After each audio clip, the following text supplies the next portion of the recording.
ఈ రోజు మ్యాండేట్ చూస్తే పూర్తిగా ఎన్డీఏ ప్రభుత్వానికి ప్రజలు పట్టం కట్టినట్టు కనిపిస్తుంది. వాళ్ళు ఇచ్చిన హామీలు అవ్వచ్చు, ఇంకేదైనా అవ్వచ్చు, కానీ వాళ్ళ వైపు ప్రజలు మొగ్గు చూపినట్టు కనిపిస్తుంది. ఖచ్చితంగా ప్రజల తీర్పును స్వాగతిస్తాం. కొత్త గవర్నమెంట్ కూడా ఆల్ ది బెస్ట్ చెప్తున్నాం. అలాగే ఖచ్చితంగా ప్రజలకు ఎక్కడైతే అవసరం ఉంటుందో అట్లా ఎలా అయితే ఇంతకు ముందు అందుబాటులో ఉన్నో ఇప్పుడు కూడా అలాగే అందుబాటులో ఉంటాం.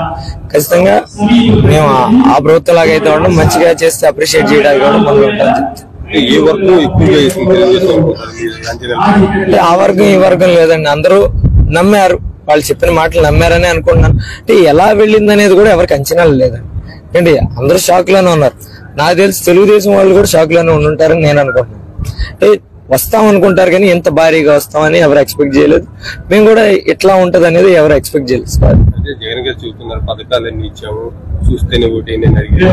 అదే చెప్తున్నాను మీకు. అంటే దీనికి మించిన మంచి ఇంకేదో ఉందని ప్రజలు కోరుకుని ఉండొచ్చు అని నేను భావిస్తున్నాను. అంటే పథకాలు మించింది, అన్ని ఇంటికి తెచ్చేదానికి మించి ఇంకేదో మంచి ఉందని ప్రజలు కోరుకున్నారు కాబట్టి అటువైపు ముగ్గు చూపారు అంతే.